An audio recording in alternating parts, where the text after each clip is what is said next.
ಈಗ ಸಂವಿಧಾನ ಅನುಮತಿ ಅದೇ ಸರಣಿಯಲ್ಲಿ ಮತ್ತೊಂದು ಪ್ರಶ್ನೆ ಏನು ಅಂತಂದರೆ, ಈಗ ಯಾವುದೋ ಸರ್ಕಾರಿ ಜಾಗವೋ ಅಥವಾ ಅನುದಾನಿತ ಶಾಲೆಗಳ ಮೈದಾನವೋ ಇದನ್ನು ಬಳಕೆ ಮಾಡ್ಕೊಳ್ಬೇಕು ಅಂತಂದರೆ ಎಂಥವ್ರಿಗಾದರೂ ಕೂಡ ಅಲ್ಲೊಂದು ಅನುಮತಿಯನ್ನು ಪಡ್ಕೊಳ್ಳೋದು ಕಡ್ಡಾಯ.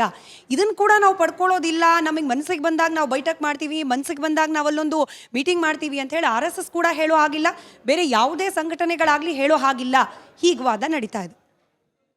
ಅಲ್ಲ, ಸರಿ ಇದೆ. ಇದರಲ್ಲಿ ಮನಸ್ಸಿಗೆ ಬಂದ ಹಾಗೆ ಅನ್ನೋದಿದೆಯಲ್ಲ, ಆ ಶಬ್ದ ಅಷ್ಟು ಸೌಮ್ಯವಾಗಿ ಚೆನ್ನಾಗಿಲ್ಲ. ಅದು ಇದು ಸಚಿವರು ಹೇಗೆ ನಡೆಯುತ್ತೆ ಅಂದರೆ ಈಗ ಬೆಳಗ್ಗೆ ಎದ್ದು ಯಾವುದೋ ಒಂದು ಜಾಗದಲ್ಲಿ ವಾಕಿಂಗ್ ಜನ ಮಾಡ್ತಾ ಇದ್ದಾರೆ.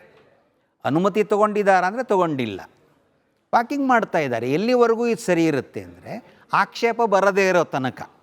ಯಾರೋ ಒಬ್ಬರು ಆಕ್ಷೇಪ ಮಾಡಿದಾಗ, ಅನುಮತಿ ಕೇಳುವ ಪ್ರಸಂಗ ಬಂದಾಗ ಅನುಮತಿ ಕೇಳಿ ತೊಗೊಂಡಿದ್ದು ಇದೆ.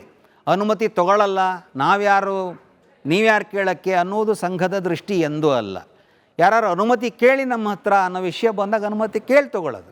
ಅದರಲ್ಲಿ ನಾವು ಯಾವುದೇ ನಿಯಮ ಬದ್ಧರಲ್ಲ ಅಂತ ಸಂಘದ ನಿಲುವಲ್ಲ.